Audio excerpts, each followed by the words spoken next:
ao Morar 360, que hoje está com um assunto gostoso, maravilhoso, mas também polêmico. Animais, em condomínio ou em casa. E a nossa entrevistada é a doutora Patrícia, de Governador Valadares. Tudo bem, doutora? Tudo bem, doutora Cleusane. Assunto muito interessante e acho que de interesse comum. Todo mundo está interessado nesse assunto hoje. Gente, tem muita polêmica, tem muita informação e a gente está aqui também para combater a desinformação. Isso. Hoje nós vamos conversar assuntos que são muito enriquecedores, principalmente para quem mora em condomínio, em prédio. Vai ser bem interessante. Então já vou começar com a polêmica recente aí de um condomínio que proibiu a entrada de cachorro. Não pode ter cachorro. Isso é um erro, porque cachorro está cada vez mais próximos da gente, né, doutora? Então, antigamente existia muito essas exigências, né? A gente alugava um apartamento, aí depois que alugava um apartamento ia mudar, ficava ciente que realmente não poderia levar o cão. Isso hoje não existe mais, até porque os cães e os gatos e os pets não convencionais, eles estão totalmente inseridos dentro da família. Não tem mais como separar cachorro, gato de gente, né? Tá todo mundo junto e misturado. É o que a gente chama no direito de família multiespécie. Inclusive eu sou família multiespécie, a senhora também, né? Na verdade, na minha casa tem mais espécie do que família. Tem 6 cachorros e 3 pessoas. E quais são as raças desse cachorro? Eu tenho 3 vira-latas, 2 bulldogs e uma shih tzu. E elas vivem harmonicamente? Vivem harmonicamente, vivem bem. Todo mundo, acesso livre em casa, todo mundo harmonioso. Gente, uma questão aqui que eu já vou perguntar. Alguma delas dorme na cama? Na verdade, quase todos dormem no quarto do meu filho. 2 dormem na cama com ele e o resto dorme nas caminhas no chão. Então é um quarto multiespécie, 6 cachorros e uma pessoa. Gente, isso é a nova cena, é o novo cenário da família brasileira. Eu acho que praticamente mundial. Hoje, você ter um bichinho de estimação em casa, inclusive, tem mais animais de estimação do que crianças, do que adolescentes de 14 anos. Assim, houve uma mudança, né? O cenário mudou. Antigamente, nós morávamos em casa e tínhamos cachorros grandes, né? Cachorros de porte grande, que eram cães de guarda.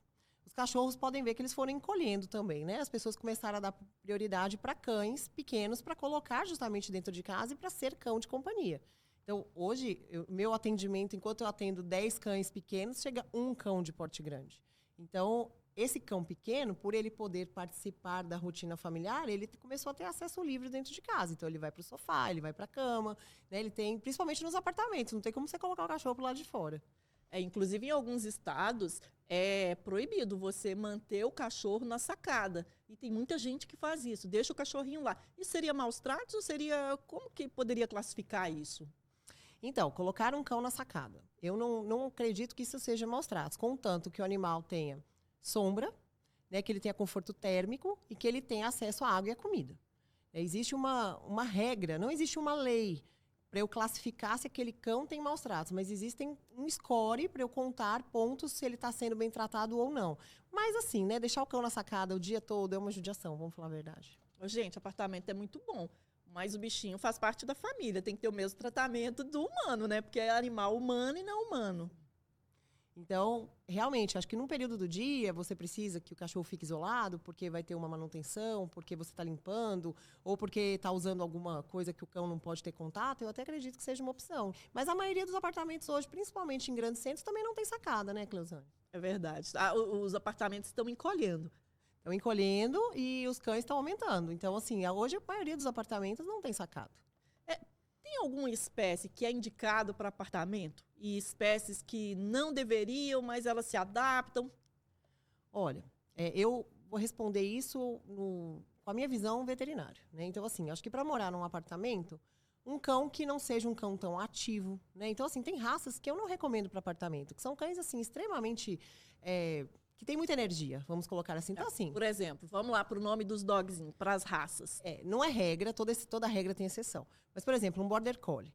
Border Collie é um cachorro extremamente agitado, ele precisa de espaço, ele é um cão que gosta de correr, que ele gosta de pastorear, que ele gosta de caçar. Então, não é um cão que tem um comportamento... eu não posso ter no apartamento? Pode. Mas você vai ter que gastar a energia dele diferente. Tem que ter tempo para isso. Lá em casa eu tenho uma Akita, que é a Kiwi. Ela a Akita era o urso, que inclusive foi paciente, né? Ai, Jesus. Ai, urso. Hoje eu tenho a Husky siberiana. Ela é grande, mora no apartamento e ela é a rainha do lar. mas a gente sai com ela no mínimo 2 vezes por dia, porque a danada tem uma energia, é nesse sentido que tá falando. Se quer ter, ok, mas vai ter mais trabalho. Isso não significa que quem tem um pincher não tem energia. Não, eles têm muita energia também. É um cão pequeno, mas eu acho que tudo tem que ser analisado da seguinte forma, né? Esse cão, ele solta muito pelo, ele solta pouco pelo, a família está preparada para esse cenário, tem tempo para passear, ou então a gente pode falar também que existem apartamentos de 350 a 400 metros quadrados, né? Que também o cão também precisa sair porque ele também está confinado. Então, eu acho que tudo tem que ser analisado com o perfil familiar, com o tempo a dispor. Por exemplo, um Golden. Tem muito Golden em Belo Horizonte, em São Paulo, dentro de apartamento. Mas é um cão grande e é um cão que necessita também, é um cão que gosta de brincar, que gosta de correr atrás de bolinha, que a família sabe que vai ter que dispensar um tempo para tal passeio. Voltando na lista lá do que é mais apropriado e do que não é muito apropriado a apartamentos. Olha, apropriado, cães, gatos, os pets não convencionais, né? Tem as aves, tem as calopsitas, tem os ringnecks, tem os papagaios legalizados. Animais exóticos, aí eu vou falar assim, as iguanas. Então, assim, o apartamento tem que pelo menos ter um preparo, né? Para a pessoa ter um jabuti, para ter uma iguana. São animais até que dão menos trabalho, hamster, né? Mas que dão menos trabalho, mas que as pessoas têm que, às vezes, modificar. A gente tem que respeitar aonde que esse animal vivia, né? Se ele precisa de terra, se ele precisa de água. Então, senão acaba virando realmente maus tratos. Se você pegar um animal que precisa de um terrário e dentro daquele apartamento você não ter o terrário. Nossa, é importante. A gente tem visto aí que os animais exóticos, eles estão numa escala crescente para os condomínios. Inclusive, ainda se predomina, em primeiro lugar vem os cães, em segundo o gato. Aí, mas nós temos os porquinhos da Índia, tem muitos hamster. Esses aí ocupam menos espaço, mas mesmo assim tem que dar uma atenção para eles. Eles ocupam menos espaço e eles são pets que dão menos gasto, né? Eles vão menos ao veterinário, eles comem menos, eles exigem menos dinheiro e menos gasto dos tutores. Então, houve uma preferência até por questão de espaço. Tem gente que acha legal ter um hamster, né, na casinha dele, que ele anda na rodinha, e tem famílias que querem um cão que vai o receber, ou um gato que vai participar da rotina. Então, são preferências diferentes, mas também são muito amados. Nesse caso aí, o hamster, ele ficar só ali na rodinha já é suficiente para ele? Já é da natureza dele? Ou a gente tem que dar uma acelerada nele ou sair com ele? Na verdade, hoje tem casinhas bem, bem grandes, né? Geralmente eles não podem ficar presos, soltos dentro do apartamento, porque senão a gente perde eles, são muito pequenininhos. Né? Falando nisso, tem os coelhos também. Tem muita gente hoje que tem opção por coelho. Essa semana mesmo nós tivemos um atendimento de um coelho que fraturou o fêmur e ele foi operado, colocou placa. E a cliente fez um cercadinho de pós-cirúrgico com o maior cuidado, o maior carinho. Então, assim, ela investiu numa cirurgia, ela falou, eu cuido dele, eu vou cuidar dele. Então, assim, tem tutores muito especiais, que eles adaptam a casa para esses animais. Ai, que sorte. Tomara que, antes de pegar um bichinho, a pessoa tenha esse olhar, esse carinho. Porque, doutora Patrícia, é uma delícia ter o bichinho. Mas eles também precisam de certos cuidados e muitos são bem caros, né? Tem algumas coisas que realmente, mas as pessoas às vezes acham que os cães são caros, mas as crianças também são caras, né? E o cachorro não deixa de ser mais um filho da casa. Então, infelizmente, não é sempre que tem acesso a um plano de saúde para um animal, porque isso ainda não anda, né, com tanta frequência como para uma criança. São poucos os lugares de atendimentos públicos, então até quem adquire um animal, ele tem que colocar isso no orçamento, que ele vai ter que vacinar, vai ter que ir ao veterinário, tem que comprar comida, tem que fazer exame de rotina, esse animal envelhece, fica doente, então tudo isso tem que ser computado. Por experiência própria, plano de saúde é uma boa, viu? Eu mesmo já utilizei do plano de saúde, eu e minha cachorra. E foi assim, na época que eu precisava, me salvou. Hoje tem algumas redes vendendo planos, isso ainda é um assunto um pouco polêmico na medicina veterinária, mas existem essas possibilidades. Eles estão chegando, alguns estão fazendo planos próprios, outros aderindo, dependendo do tipo de serviço que você precisa especializado, às vezes o plano não cobre, mas isso ainda nos grandes centros ainda já está bem mais frequente. Voltando à vida animal, multiespécie em condomínio, aqueles cachorros, tem a questão que o barulho, o latido do cachorro, ele é um dos maiores problemas que os síndicos têm, maior dor de cabeça. Inclusive, recente também, tiveram algumas decisões que, por incrível que pareça, síndico querendo proibir, ou está lá na convenção de condomínio, para o cachorro manter silêncio. Como é que isso é possível? Pois é, isso chega até a ser engraçado, né? Porque assim, o cachorro não pode latir depois das 10 horas da noite, nem as crianças podem chorar, eu sempre brinco. Na verdade, todo cão late, nós conversamos e as crianças fazem bagunça. Eu acho que todo mundo tem que viver em equilíbrio. O que eu acredito é que se tem um cão num apartamento que tem um latido excessivo, que ele late o dia inteiro, deve haver uma causa. Né? Ou ele tem alguma alteração comportamental, que ele tem que procurar ajuda, porque a gente chega em casa, o cachorro late. Ele recebe a gente escuta um barulho no corredor do elevador, ele late. Isso é normal, isso é totalmente normal. Tem pessoas que falam alto. A sociedade vai ter que aprender a conviver em sociedade. Entender que os cães e os gatos fazem parte da sociedade, não vai ter jeito. Inclusive hoje o modelo da família inclui exatamente família multiespécie. E o direito, ele já está caminhando nesse sentido e é sem volta. São seres sencientes, que eles têm percepção, eles têm sentimento. Na verdade, hoje, se a gente parar para pensar mesmo, o cenário nem é esse. O cenário é não vou ter filho e vou ter cão. Ou vou ter gato. Está mudando um pouco, né? Então, as pessoas estão substituindo as crianças por animais de estimação. Isso hoje está muito frequente. Quantos casais eu atendo? Inclusive, existem os casais que são homossexuais, que eles não podem ter filhos. Eles têm os pets, eles têm os filhos deles, são outros. E são considerados como filhos. Inclusive, é aquela estatística, né? Hoje nós temos mais pets do que adolescentes de 14 anos. É uma realidade. E eles preenchem um espaço, inclusive pessoas que moram sozinhas. Tem também pessoas mais idosas que têm no cão um companheiro. Na verdade, tem os dois cenários. Os casais que não tiveram filhos, ou por opção ou porque não podem ter filhos. E tem o outro cenário, o outro nicho, são os casais de idade que os filhos já saíram de casa e que eles substituíram os filhos que já saíram, foram estudar, casaram por cão ou por gato. E que deu uma nova vida na casa, né? Eles chegam no consultório e falam, não, que agora esse daqui é meu filho. Nossa, minha casa está muito melhor, porque eu estou muito sozinho, meus meninos saíram. Então, a gente vê isso com muita frequência. Isso faz um bem para a saúde, né? Eu acredito que faz, Cleusane. Eu sou uma pessoa suspeita para falar, porque eu vivo com bicho o dia inteiro, né? Eu tenho mais de 22 anos de formada. E, assim, eu não consigo imaginar eu chegar na minha casa e não ter cachorro para me receber. Até porque são eles que me recebem primeiro, que o meu filho está no quarto. Meu marido, às vezes, está no quarto. Então, assim, o primeiro que eu falo é com os cães. Não tem jeito. A gente sempre, né? Os cães ainda são maioria. Mas, a gente conversando, tem a questão também que os gatos, eles também manifestam esse carinho por nós, pelos humanos, de uma forma diferente.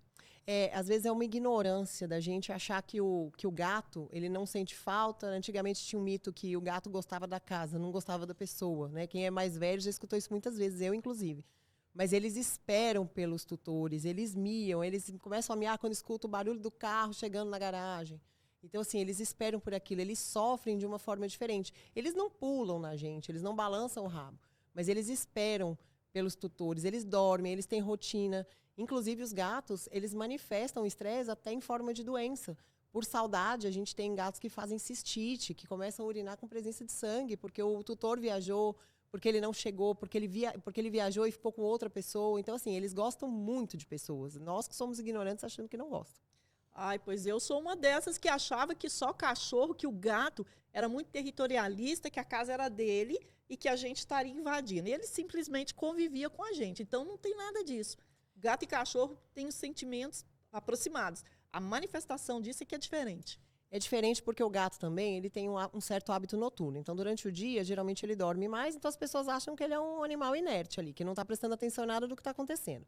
Geralmente, as famílias elas estão reunidas depois das 6 horas da tarde, 7 horas, que também é um horário propício para o gato, né? Que ele também já está mais ativo nesse horário. Então, ele participa daquela rotina da casa, ele pede colo. E os gatos, um é diferente do outro, Cleusane, é muito interessante. Um é mais recluso, um é mais carinhoso, um é mais ciumento. Eles têm um certo apego emocional, diferente do cão, parece uma sensibilidade espiritual diferente. Ele é muito ligado ao que está acontecendo no ambiente e com as pessoas. Na questão do condomínio, quais são os cuidados que as pessoas poderiam ou devem ter com os gatos? Que a gente sempre fala de cachorro. E, às vezes, a gente coloca a tela lá, protetora, por causa do cachorro e nem sempre lembra do gato. Então, hoje não é nem só para condomínio. O correto, né, dos gatos é que eles sejam domiciliados. Independente se é apartamento ou se é casa. O cenário ideal e o correto é que esse gato não vá para a rua. Até porque os gatos eles podem pegar doenças por contato com outros gatos suspeitos que são de rua e não existe vacina para prevenir todas essas doenças. Então, por mais que vacine os gatos, eles ainda podem pegar doenças entre eles e doenças que podem ser zoonoses. Então, qual que é a regra? sempre ter lá, ou a casa tem um quintal que o gato não consiga sair, e no apartamento, a tela de proteção é porque o gato vai cair e vai morrer. Né? Um gato que cai aí de um 7º andar, de um 6º andar, ele vai se machucar, ele vai fraturar, ele pode vir a óbito. Tem aquele gato que é voador, às vezes, do 1º andar, ele não acontece muita coisa, mas mesmo assim, o correto, eu não sei se um condomínio pode fazer uma exigência de ter tela, mas o próprio tutor do gato, ele tem que ter essa consciência que o gato vai cair da janela. Gato não tem 7 vidas, não. Isso é mito, né? Gatinho machuca, gatinho morre na primeira. Pode morrer na primeira, sim. A gente brinca que tem 7 vidas, mas na maioria das vezes não tem, não. O que os condomínios devem fazer, eles precisam, sim, colocar a rede de proteção dos gatos. E também se preocupar, porque o gato, um dos problemas que a gente tem em condomínio é gato ficar arranhando, fazendo barulho. Gato também faz barulho. Ele significa alguma coisa isso, quando eles ficam arranhando muito?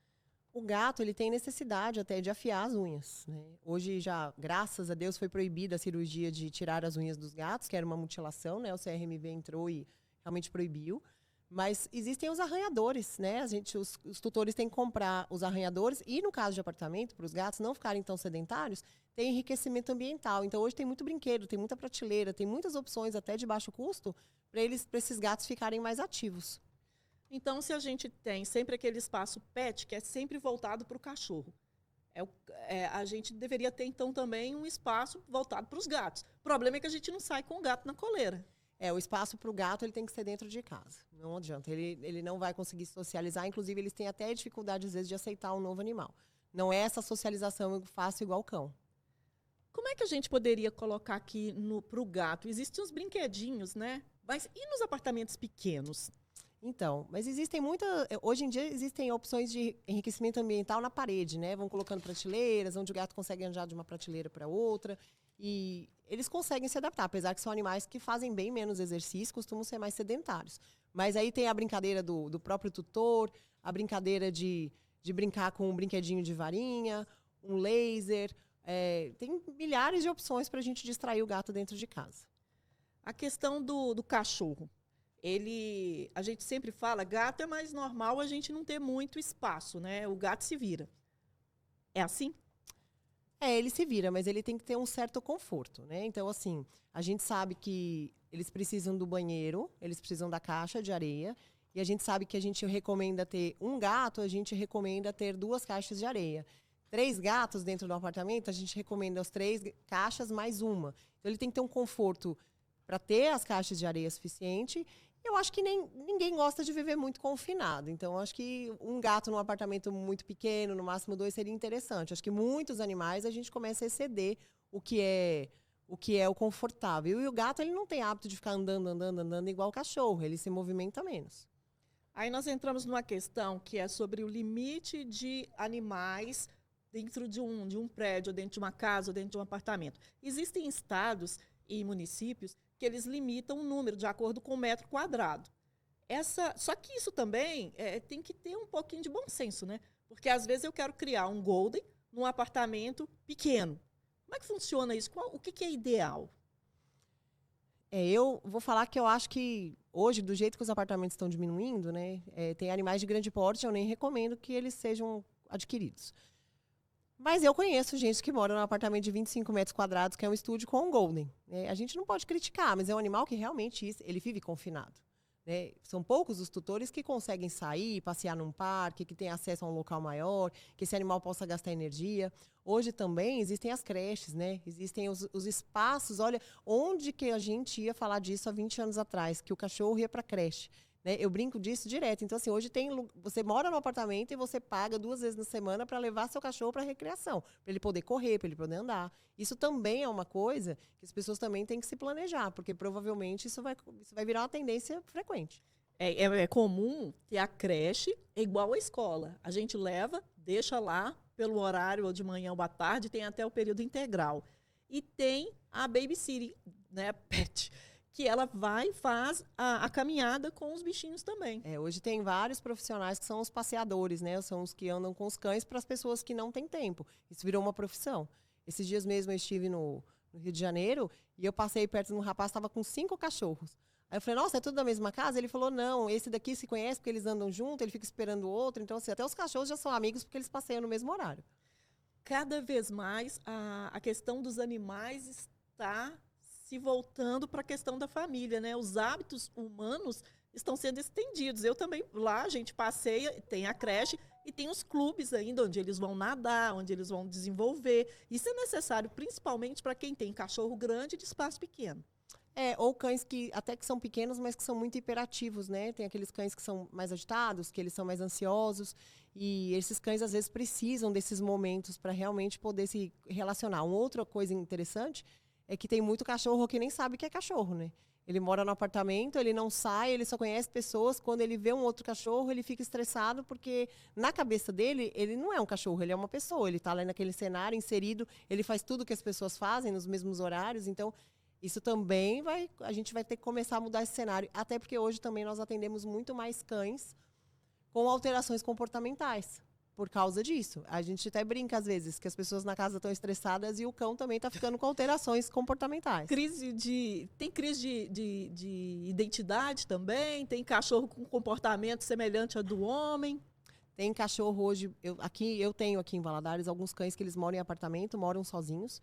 Os tutores saem para trabalhar e os cães sofrem de síndrome de ansiedade. Eles até tomam remédio por causa disso. Que nós já pedimos para que arrumasse um colega ou que saísse mais, mas as pessoas trabalham. Então, tudo isso, Cleusane, antes da gente colocar um pet dentro de um apartamento, independente ainda que nós vamos falar da convivência, isso tudo tem que ser bem definido pela família. Então, a primeira regra é planejar. Planejar tudo, gasto, tempo, planejar que esse cão vive bastante, né? Que ele vive 13, 14, 15 anos, que o certo não é desfazer dele, né? E com ele, porque eles gostam muito da gente. O gato vive mais ainda, né? Os gatos hoje estão com longevidade aí de 18 anos. Então, tudo isso tem que ser bem planejado. Isso tem que ter ponta do lápis, que é um membro da família. Não é um objeto, né? Inclusive, é até interessante que eu vi uma campanha bacana falando que animal não é presente, não é objeto que você dá sem saber se outra pessoa vai querer.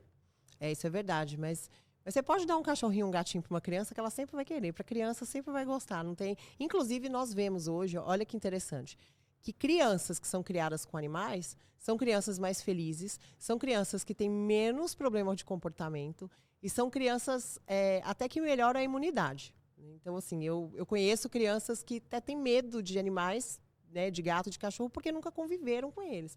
Olha que interessante, né? Antigamente as mães não deixavam a gente nem ter. Minha mãe não tinha cachorro porque era criança, porque era sujo, porque era isso.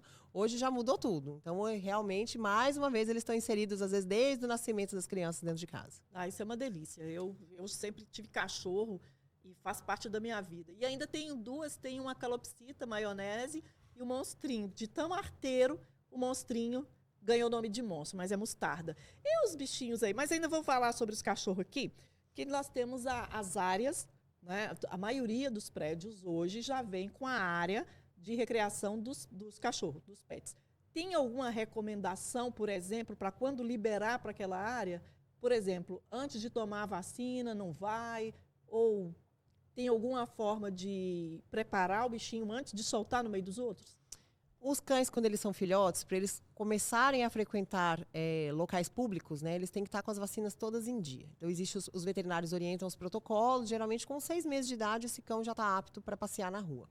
Esses locais, né, que são dentro de condomínio, isso que você perguntou, é muito interessante. Porque é um local de convívio comum desses cães. Então, ele tem que ser um local de fácil higienização, né, que os próprios tutores tenham bom senso em recolher as fezes do animal. Porque onde passa um, passa o outro, um quer fazer xixi, o outro quer fazer xixi para demarcar território. Então tem que ser um local de fácil higienização, de fácil acesso para esses animais e que seja organizado, né? Que os cães, eles também têm que conviver amistosamente. Então, assim, não dá para, às vezes, colocar um pitbull sem focinheira no meio de um shih tzu que está lá sozinho. Então, também tem que ter isso. Eu acho que os condomínios vão ter que se adequar ou colocar horários separados. Não sei como isso vai funcionar. Em relação à vacinação, todos os animais têm que estar, né, eles têm que estar com a carteirinha em dia, né? Para conviver, não tem jeito. A gente acha que às vezes isso é supérfluo, porque é o veterinário que está falando. Não. A gente pensa na gente, porque tem doenças que são zoonoses, e pensa neles, para eles não adquirirem doenças. Porque tem algumas, inclusive, que são fatais. No caso, eu vejo é muito comum chegar o tutor querer que o cachorro dele brinque sozinho, sem se socializar com os outros. Isso é bom ou isso é ruim no condomínio? Eu acho que isso é péssimo, né? Inclusive porque nem a gente gosta de viver sozinho, né? Então, assim, eu acho que o cachorro desce, se ele desce no prédio, eu acredito que é para ele passear, para ele distrair e até para ele conhecer outro cachorro, para acabar aquele problema que eu te expliquei, que tem cachorro que acha que é gente. Ele vê outro cachorro, ele fica estressado.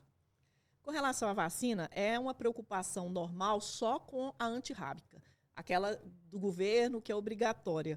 E quais são as outras vacinas que são necessárias, não estão disponíveis, né, gratuitamente, mas que são essenciais?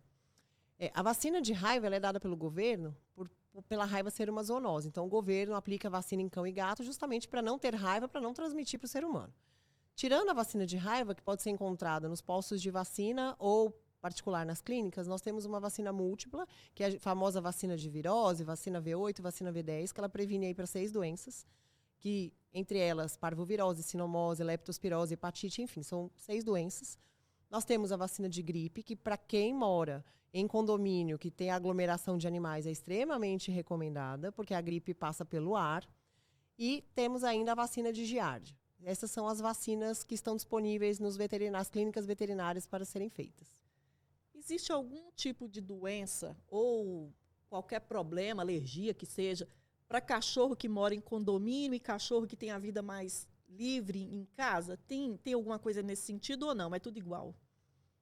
Não, o que acontece é que assim, os cães que são mais suscetíveis a ter alergia, geralmente são os cães de raça pura, tem algumas raças, inclusive, que têm maior probabilidade, mas nós hoje atribuímos a questão da alergia a questão ambiental e a questão alimentar. Então, assim, uma outra coisa importantíssima é a prevenção de pulga e carrapato, né? Tem animais que são alérgicos à pulga, então ele não pode pegar pulga porque ele tem alergia.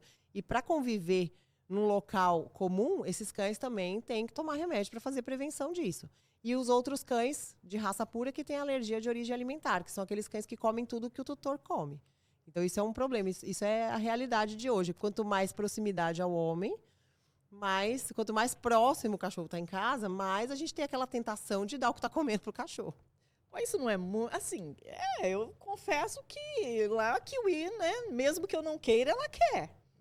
E todo mundo acaba cedendo. Então, aqueles cães que têm maior predisposição a serem alérgicos, porque eles não podem comer, às vezes, algumas coisas que a gente come, então a gente desencadeia uma maior taxa de cães alérgicos mesmo. Então, o ideal é que a gente não divida a nossa comida com eles. Isso é um assunto super polêmico, né? Até tem as controvérsias, porque tem pessoas que gostam de dar dieta natural, mas aí é uma dieta feita para o cão, né? É bem diferente. Mas o que eu faço atendimento de dermato e de alergia. Então, assim, de 10 animais que eu atendo alérgicos, 9 têm alergia de problema alimentar. Então, assim, por quê? Porque é muita gente na casa, muita gente com dó, né? Eu tô comendo, ele fica olhando. Então, isso é a proximidade. Inclusive, os animais, eles se aproximaram da gente. Isso lá atrás, eles se aproximaram da gente por causa de comida.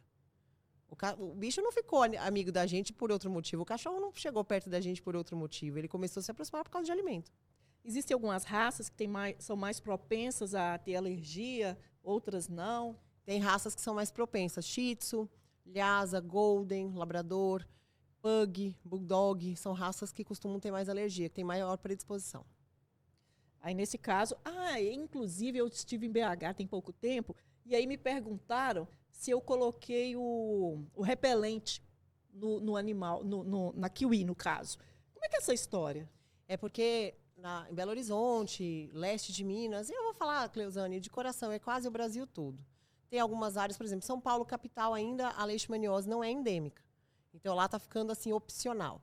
A vacina de leishmaniose ela foi suspensa em 2023, então nós não temos mais possibilidade de vacinar os cães. Mas o que a gente tem que fazer é o uso do repelente, ou a coleira repelente, ou alguns produtos de aplicação na nuca, que também são repelentes do mosquito. Aqui na nossa região, em Governador Valadares, é meio que obrigatório, porque a gente tem uma incidência grande de leishmaniose. A única coisa que nós temos hoje para fazer é usar repelente. Mas existe alguma recomendação, por exemplo, evitar algumas áreas do focinho, alguma coisa, algum tipo de produto que não deve ser usado? Hoje o que é mais prático para os clientes usarem, para os tutores usarem, são as coleiras, né? Tem coleira que dura 4 meses de eficácia, tem coleira que dura 8 meses, é muito mais prático, coloca a coleira, o animal fica encoleiradinho, sem problema algum. Melhor, não é tóxico, tem alguns cães que dão alergia, né? Só depois que a gente coloca que a gente sabe, mas na maioria das vezes sempre dá certo. Coleira ainda é o melhor custo-benefício. Voltando agora também, né, sempre falando aí, é muito comum nós termos condomínios que proíbem a circulação dos pets nas áreas livres. É importante que o pet também sinta que o ambiente, a casa dele, ele é bem recebido. Isso interfere de alguma forma na vida do bichinho? Eu acredito que a área comum de um condomínio, já diz, né? A área comum. Então, eu, particularmente, minha opinião, acho um absurdo numa área comum, num jardim, numa parte de um parquinho, de um playground, o animal não poder participar. Eu não sei te falar se o animal realmente sente, mas acho que talvez se ele vê as crianças brincando ou pessoas andando, eu acredito que ele sinta que ele vai andar também. Né? Então, área comum é área comum. Você já morou muito tempo, agora mora em casa, né? Com 6, mora em casa, tranquilo. Mas já teve algum caso de encontrar um condomínio? Já teve uma história dessa, né? De proibir que no meu condomínio não pode animal. Já teve uma coisa dessa aí, né? Já teve. Em 2013, eu aluguei um apartamento, assim, de forma rápida. E quando eu estava fazendo a minha mudança, no mesmo andar que eu aluguei o apartamento, saiu uma pessoa do outro apartamento e falou: oi, tudo bem? Meu nome é tal, eu sou síndica aqui, você está mudando hoje? Eu falei: estou mudando hoje. Ah, então, deixa eu te falar. Primeira coisa que ela falou, aqui não pode ter cachorro. Eu falei: meu Deus, o que eu vou fazer com a minha cachorra? Eu estava mudando e, assim, eu tinha até possibilidade de deixar ela num outro local, mas ela foi tão incisiva. Isso tem mais ou menos... Isso foi em 2013, então temos 12 anos atrás. As coisas mudaram muito, né? Aí eu mudei, acabou que eu morei nesse local só 40 dias e depois eu acabei saindo desse apartamento. Hoje, ela é minha cliente. Ela continua morando nesse apartamento e ela tem cachorro. E toda vez que ela vai, eu pergunto: e aí, a senhora mora lá ainda? Ela esqueceu que ela falou isso pra mim lá atrás. Ela nem lembra, ela não tem nem noção que ela falou, mas eu nunca me esqueci. Porque aquilo foi, assim, uma facada no meu peito. Pô, vou trazer meu filho, não vou trazer a minha cachorra? Então, assim, e você vê, né? Se não podia lá nesse condomínio, hoje pode, porque ela mesmo tem cachorro. Isso é que é fascinante hoje. Como as coisas mudaram, né? Como o conceito mudou, como a perspectiva, como a visão dos bichinhos mudou. E hoje, realmente, eles são família multiespécie, seres sencientes. Inclusive, o Código Civil está passando por atualização, e essa é uma questão que certamente vai entrar. Os animais, eles deixam de ser objetos, deixam de ser coisas para serem membros da família. Tem até casal que disputa a guarda e a pensão. Então, se alguém ainda pensa em proibir ou, de qualquer forma, inibir esses animais, é bom repensar, que hoje a nossa sociedade já não tolera mais esse tipo de comportamento. Eu vejo um cenário até um pouco diferente. Eu comento, às vezes, dentro de um atendimento, né?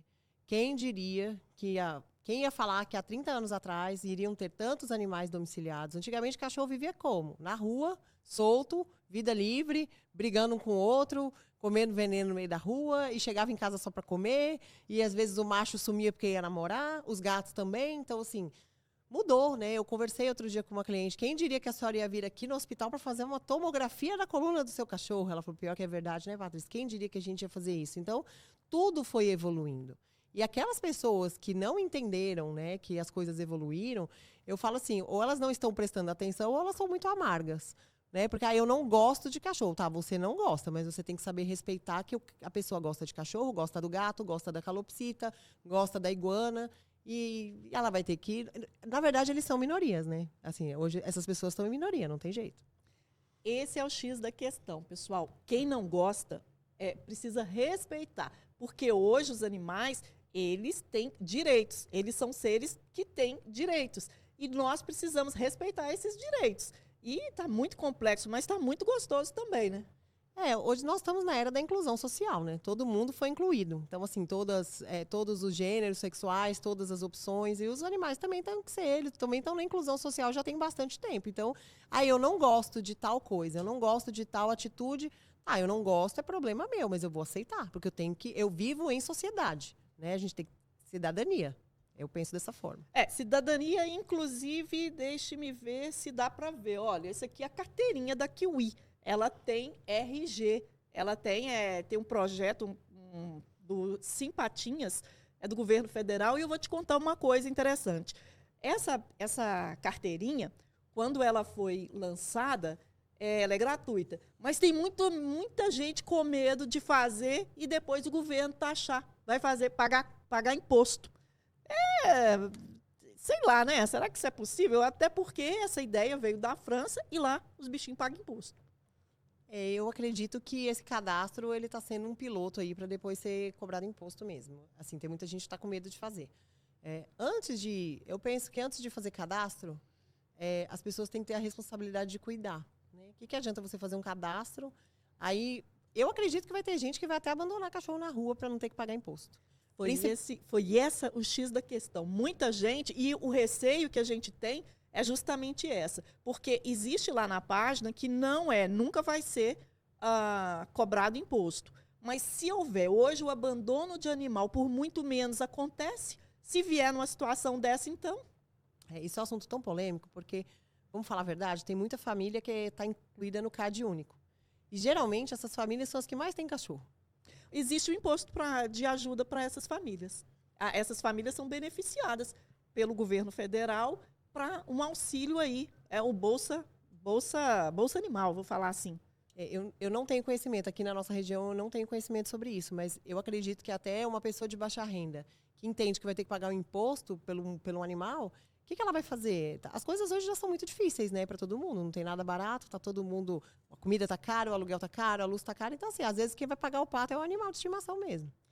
É uma pena, né, porque inclusive tem a questão do abandono, que isso dói, né, doutora? Quando a gente vê alguém abandonando o animal, isso faz um mal danado. O que o animal, qual que seria a sequela? Porque tem muitos lugares que fazem adoção, mas quando o animal é abandonado, o que é isso? O que significa para ele?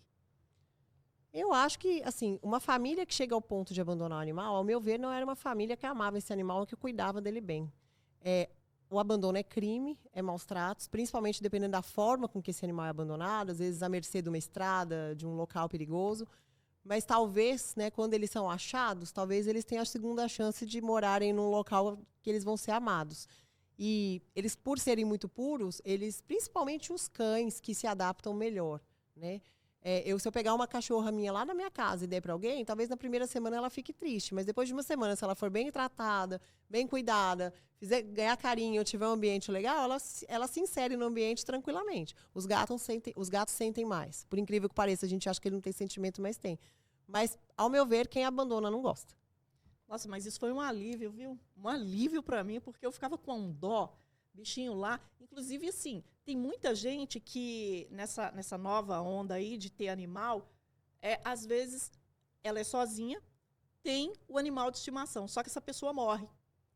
E aí, a família fica desesperada e não sabe o que fazer com aquele animal. Então, pode passar ou presentear alguém que queira, que o bichinho vai sofrer menos. Eles sentem falta, principalmente quando morre. Os animais, não sei por qual mecanismo, mas eles sabem que o tutor dele morreu. E eles ficam assim, depressivos, realmente eles mudam o comportamento. Mas aí é a hora de colocá-lo para uma família que realmente vai amá-lo de braços abertos e que ele vai poder modificar a forma de viver. Porque se ele ficar sozinho, ele vai entrar em depressão. Se for alguém lá só para alimentá-lo, porque o tutor dele morreu. Então, assim, eles conseguem amar 2, 3 vezes na vida. Graças a Deus. Ai, que bom saber. Agora, voltando à questão da limpeza, né? A gente tem aí um dos problemas recorrentes nos condomínios, em qualquer lugar, é a questão do xixi e do cocô. Muito se preocupa com o cocô. A gente vai lá e retira. Mas o xixi também, ele é complicado. Como é que é? Qual que é a recomendação? E qual que é a diferença desses dois tipos de sujeirinhas? Eu vejo que, assim, em grandes centros, as pessoas têm muito mais hábito e educação de quando o animal faz cocô ou dentro do condomínio ou na rua de recolher. Em lugares de interior, a gente ainda vê um pouco mais de resistência das pessoas saírem com sacolinha para recolher as fezes. Eu acredito que dentro de um condomínio, eu não moro em condomínio hoje, mas dentro de um condomínio, pelo menos se for para fazer xixi, tem que ser um lugar específico, igual eu expliquei, aquele lugar de socialização, onde vai ser um local fácil de higienizar. Você imagina, dentro de uma área comum no condomínio, cada cachorro que desce faz xixi num lugar. Então, assim, vai dar mau cheiro, aí realmente vai incomodar as pessoas. Talvez o local, né, para fazer xixi, talvez esse animal realmente tenha que descer no colo, ir lá fazer o xixi dele, para depois poder brincar. Porque realmente fica insustentável, né? E as pessoas recolherem as fezes, óbvio. Isso já está bem definido, mas ainda tem gente que é teimosa e não recolhe. Eu acho que o problema aí está na pessoa. Às vezes eu falo, gente, é mais fácil entender o cachorro do que entender um ser humano. Porque está difícil. Mas na questão da higiene, existe algum produto específico ou só água e um detergente? Existe algum produto para limpar, para tirar o cheiro? Existem hoje no mercado alguns, eu acho que assim, jogar água e sabão sempre inicialmente para poder desinfetar, né? O próprio detergente mesmo, ele mata a bactéria. Mas existem hoje desinfetantes que são anti-odor, que eles são neutralizadores de odor. Porque realmente, urina tem um cheiro forte. Então existe a opção de lavar e depois fazer uso desses desinfetantes que são próprios para neutralizar o odor de animal. Tem alguns condomínios que estão adaptando, né, atualizando as regras, e eles têm a questão do tratamento respeitoso com relação aos animais. E o vizinho? Como é que o vizinho deve agir quando algum animal, por exemplo, tiver... Qual que é a percepção? Quando é que eu vou saber que um animal o que é tolerável, o que é natural, o som natural do animal, ou quando ele está excedendo? Porque, igual, cachorro vai latir, gato vai miar. Mas o que é o natural do bichinho e o que não é o natural? Bom, hoje, para quem mora em apartamento, isso é um assunto até interessante, porque a gente sabe qual que é o barulho do vizinho, a gente está acostumado, né? Que é o vizinho, da frente, do lado, a gente sabe o que é a rotina. Geralmente, as pessoas que agridem animais, elas também agridem pessoas. Existe até uma teoria do elo, né? Que, inclusive, a gente descobre pessoas que são agressoras porque elas maltratam os animais. Então, assim, o que é excedente, né? Um animal ficar chorando o dia todo, um animal, quando o tutor chega, escuta grito, escuta choro. Então, a gente sabe que a rotina muda, né? A gente, quando mora em condomínio, a gente sabe até quando o vizinho está brigando. Então, não tem jeito, até porque as paredes têm ouvidos, as paredes são mais finas e a gente escuta. Isso é uma outra coisa, inclusive, que eu acho que os condomínios deveriam se programar para fazer janelas anti-ruídos, portas anti-ruídos, até para ser mais confortável. Quando você tem criança pequena, tem crianças que pulam, tem crianças que gritam. Então, não é só o cão. Mas nós temos a percepção do que acontece na casa do vizinho. Não tem jeito, que é tudo muito coladinho. A recomendação é chamar o síndico. Ou o porteiro, como é que faz? Ou quando o cachorro tá demais, a gente bate lá na porta e, ei, tá acontecendo alguma coisa aí? Se você tem liberdade, seria o ideal, né? Mas na maioria das vezes a gente não tem. E às vezes o próprio vizinho pode se sentir ofendido. Então, às vezes, comunicar o síndico fazer uma cartinha, né, com muita educação, explicando, perguntando se está acontecendo alguma coisa, se aquele animal está doente, se aquele animal está com algum problema. Vamos supor, um animal num pós-cirúrgico doloroso, né, que teve uma intercorrência com a medicação, então é um animal que chora mais, um animal com problema ortopédico, animais idosos. Então, tudo isso tem que ser. Às vezes, o animal está chorando porque ele está com algum problema de saúde. Questão de empatia, né? A pessoa tem que lembrar que aquele ali é um membro da família. É como se fosse uma criança, uma pessoa que tem algum descontrole momentâneo ali. Por falar em descontrole momentâneo, nós temos percebido que tem muita gente com os animais para suporte emocional. A senhora também percebe isso no consultório? Eu recebo vários animais que, inclusive, assim, grande parte são de crianças autistas, que inclusive eles foram adquiridos para a criança poder ter mais companhia, se socializar, porque tem aquele grau do autismo que as crianças nem conversam, né? Então tem aquele animal como se fosse o amiguinho dele, e na verdade é o amigo dele mesmo. É o melhor amigo dele vai ser aquele cão, ou aquele gato. E tem também os animais que são de suporte emocional para as pessoas que têm depressão, para as pessoas que têm carência, que têm síndrome do pânico, que são ansiosas. Hoje aumentou. Inclusive, eu faço até muito atendimento de pessoas que vão viajar com esses cães, porque elas precisam do cão como suporte emocional na viagem.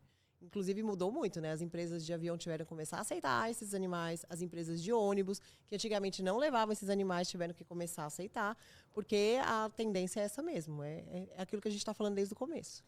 A gente tem duas situações aí, que uma é o cão de suporte emocional, aliás, todos são, no fundo, né? E tem o cão guia. E esses cães, eles não podem ser proibidos de forma alguma de frequentar o lugar onde o tutor dele estiver. Então, existem, lógico, a regra é, quando você pode limitar o acesso dos animais no condomínio. Por exemplo, não pode ir no parquinho, na piscina também não, tá. Porém, existe a exceção. Quando se trata de cão-guia, eu acho que é bem tranquilo, as pessoas já estão mais conscientes, né? Porque ela é uma extensão daquele ser humano, do tutor. Agora, quando se trata do cãozinho de apoio emocional, é uma situação que tem muita gente que ainda não entendeu que não pode proibir. O cão guia ele é um cão de trabalho, né? A pessoa precisa dele para andar, precisa dele... Geralmente são cães de pessoas com deficiência visual.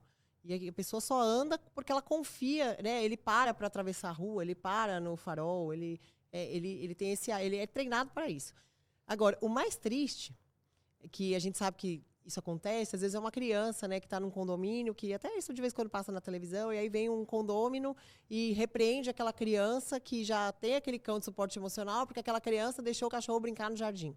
Né? Então, assim, às vezes as pessoas nem prestam atenção no que está acontecendo. É a falta de empatia mesmo. É uma pessoa que acha que ela manda no condomínio e que tem que ser da forma com que ela quer, e às vezes cria até um trauma nessa criança. Isso acontece muito. Porque tem pessoas que não têm sensibilidade. É importante que o veterinário, o médico, o veterinário, ele pode expedir esse documento, esse laudo falando desse suporte, ou isso é um psicólogo? Geralmente quem faz o laudo que o cão é esporte emocional são os psiquiatras. Eu também sou a favor que essas crianças que muitas das vezes são autistas e que precisam desses cães, hoje existem as identificações, né? De autismo, tal, que também elas sejam identificadas, não sempre, mas que as pessoas a conheçam e sabem que é uma criança que tem uma necessidade diferente de uma outra criança. Então, eu acredito. Agora, é o psiquiatra que faz o laudo, que o cão ele está viajando ou que ele está lá por suporte emocional. Nós tivemos uma situação que, inclusive, ganhou a mídia, que um síndico ele multou uma criança que usa o cão como suporte terapêutico, suporte emocional, simplesmente multou. Isso é um caso sério que não deve acontecer. Então, para todas as crianças que tiverem aí essa necessidade de ter um animalzinho que tem ali o suporte, o ideal, o correto, é ela informar o síndico da situação dela, porque o síndico ou o morador também não tem a obrigação de saber e saber diferenciar quem tem o cãozinho, né, sem problema, assim, normal, ou quem depende daquele cãozinho. Então, o correto é identificar e falar para o síndico. E a outra questão é pedir sempre o laudo. Pedir esse laudo aí para o psiquiatra ou para o psicólogo, eu acho que é válido também, mas que ele tenha essa... E realmente isso faz diferença na vida da criança ou do adulto também. Nós estamos falando muito de criança, mas eu conheço pessoas, até aqui em Valadares, que depois que ganharam um cão, eu escutei relatos de pessoas da família. Nossa, a minha mãe hoje toma 10% dos remédios que ela tomava antes, depois que esse cachorro chegou lá em casa. Inclusive, a gente tem até medo que ele morra, porque quando ele morrer, não sabemos como vamos fazer. Né? Porque, assim, mudou a vida da pessoa. Aí você vai me falar que isso não é um cão de suporte emocional? É um cão de suporte emocional. Então, na dúvida, é melhor o síndico ser resiliente, pensar e ter a sensibilidade, se colocar. Até porque a gente, quando o síndico nos lugares pequenos, a gente conhece os moradores, né? O problema é que a gente não pode abrir mão, não pode generalizar para todo mundo.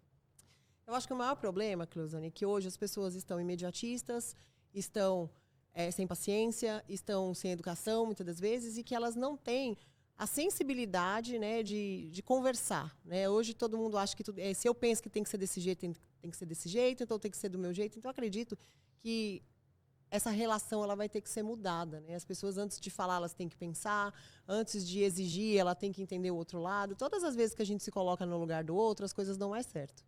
É espetacular, exatamente. No lugar dos outros e dos bichinhos também, porque eles também têm sentimentos. Porque eu conheço gente, assim, eu já escutei isso. Nossa, pessoa boba, olha que bobeira, fica aí andando com o cachorro no shopping, não tem mais nada para fazer, não? Tá, mas se coloca no lugar daquela pessoa. Às vezes aquela pessoa, aquele cachorro é o que faz companhia para aquela pessoa o dia inteiro. Então ela foi no shopping e levou o cachorro, porque o cachorro também quer sair. Então a gente tem que olhar sempre os dois lados da moeda. Né? Nós não podemos ser radicais. Quando um se coloca no lugar do outro, tudo dá mais certo. Agora, uma dúvida que a gente pensa, tem muitos condomínios que tem pitbull. E, às vezes, eles falam que o pitbull atacou o outro cachorro. Tem alguma regra aí para que um cachorro não se atraque com o outro? Tem alguma coisa que a gente pode fazer? Algum sinal que eles dão que a gente tem que ficar esperto? Olha, cães pequenos também brigam entre eles, né? Então, assim, muitas das vezes tem que manter uma distância. Um shih tzu com um pincher. Às vezes eles se estranham e eles brigam, realmente. Então, assim, as coleiras eu acho que tem que ser curtas, mesmo para cães pequenos. Às vezes tem cão que se dá bem, tem cão que não se dá. Como tem criança que briga uma com a outra também, vamos falar a verdade. Agora, em caso de raças agressivas, existe uma regra, né, que eles devem andar em áreas comuns, seja na rua, no condomínio, no elevador, de focinheira. Isso é obrigatório. Então, aquelas raças que são agressivas. Mas não significa que você não possa ter um labrador que é bravo. Então, isso tem as suas flexibilidades. Então, assim, tem pincher que avança. Só que a boquinha do pincher é pequena, né? Não vai acontecer muita coisa. Mas eu conheço cães que são de raças dóceis, mas que eles são bravos. Então, cão que ataca, cão que coloca em risco, porque eu acho que até o tutor ele é responsável por esse cão. Então, civil e criminalmente, inclusive. Exatamente. Então, assim, eu, dona de um cão que morde, eu não quero que ele morda ninguém. Eu não quero ter que pagar indenização, eu não quero ver o outro sofrer um dano. Então, é aquele bom senso. Eu sei que meu cachorro morde, eu sei que ele ataca, eu sei que ele não gosta, eu vou descer aqui com ele com focinheira. E no momento que ele estiver num espaço sozinho, eu posso realmente flexibilizar essa regra. Mas tem algum sinal que o cão dá antes de atacar? Não. Eles são seres irracionais, né? Eu que trabalho com atendimento, então, assim, às vezes o cão é super bonzinho, mas dentro do consultório ele faz uma demonstração de agressividade. A gente não tem como prever. Mas é lógico, né? Você já está vendo que um está estranhando o outro de longe, você já está vendo que não está legal, que ele não gosta da pessoa, não gosta do cachorro, já é um sinal para você ficar atento para que não aconteça o pior. Agora, perguntas mais rápidas. Dormir com o cachorro faz mal? Não. Mas e os pelinhos deles? Então, para quem não é alérgico, não, né? O cão tem que estar limpo, vermifugado, vacinado, mas não faz mal. Agora, tem pessoas que são intolerantes, que têm alergia a pelo, aí realmente não tem essa recomendação. Castrar é obrigatório mesmo? Faz bem? Porque tem um mito, né, que o cachorro tem que ser castrado de qualquer jeito, senão ele tem doença. Já predispõe de doença. Esse é o assunto mais polêmico do momento, mas vamos lá. Castração não é obrigatória, tá? Inclusive, tem canis que já vendem cães castrados. Justamente porque eles não querem que esses cães se reproduzam, às vezes de raças muito raras, então esses animais ficam só entre eles. Mas a indicação da castração inicialmente é controle de natalidade. Então, você tem um macho e uma fêmea, realmente você tem que fazer um controle populacional. Hoje, existem trabalhos mostrando, inclusive, que em algumas raças existem malefícios da castração, independente da época, da idade. Então, eu sugiro sempre procurar um veterinário que esteja atualizado e que possa passar essas informações. Mas castrar não é um ato de amor. Castrar não previne câncer, como as pessoas, né, falam por aí. Na questão da ração, quando ela fica muito tempo, ou a comida do bichinho fica muito tempo exposta, é algum risco? Deteriora, faz mal para o bichinho? A ração seca, não, né? Assim, muito tempo, eu vou falar assim, sei lá, 1 dia, 2 dias, isso eu acho que é o suficiente. O problema todo é que quando ela fica exposta muito tempo, ela fica murcha. E os animais, eles perdem o interesse, eles gostam de alimento fresco. A alimentação natural, ela tem que ser consumida de preferência rápido, né? Em dias quentes, mais rápido ainda, para não azedar. Aquelas misturinhas que a gente coloca lá na comida, aquilo é saudável ou não é indicado? Então, se for com moderação, né, eu acho que é mais um alimento industrializado que a gente coloca, mas tem animais que precisam disso para comer, como um estímulo, né? Eu acho que tudo que é usado com moderação não vai fazer mal. Em excesso é ruim. Quando alguém está reclamando do cachorro que está latindo demais, qual que é a dica? Primeiro, eu acho que procurar o dono do cachorro, né? Porque tem gente que um latido é demais e tem gente que o dia inteiro é demais. Então, tem que ver o que é demais. Porque às vezes o que é demais para mim não é demais para você. E entender por que esse cão está latindo, igual nós conversamos, né? Será que ele está doente? Será que ele está com algum problema? Será que ele tem um problema de ansiedade? Será que ele precisa ir num veterinário comportamental? Precisa de um adestramento? Isso tudo é o que eu indico quando acontece isso. Mediação é uma boa saída, né? Quando tem atrito entre donos com os cachorros, aquela confusão toda, conversar seria o ideal antes de tomar qualquer atitude. Conversar e os condomínios ter um síndico realmente conciliador. Né, com um perfil conciliador. Porque dentro de um condomínio acontecem milhares de problemas. É problema de garagem, é problema de criança, é problema de parquinho, é problema disso. Então, assim, tem que ter uma pessoa ali para dar certo, tem que ter uma pessoa muito conciliadora e que está a fim de resolver. Qual que é a importância do veterinário nessa questão? Porque a gente só procura veterinário quando o bichinho dá algum sinal de doença, está tristinho e tudo. Agora, é uma importância grande quando a gente passa a ver o veterinário como um aliado no comportamento e na convivência no condomínio.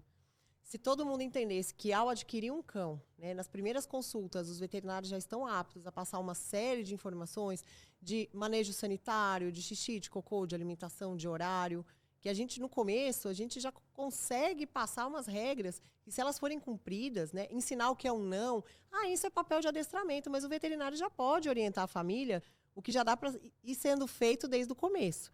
Então, assim, o veterinário é o aliado, sim. Agora, num cão que foge à regra, aí às vezes precisa realmente de um profissional de comportamento. Mas então o veterinário hoje não é só aquele médico de cuidar de doença. Ele é de uma prevenção e também garante uma vida mais tranquila e saudável no condomínio.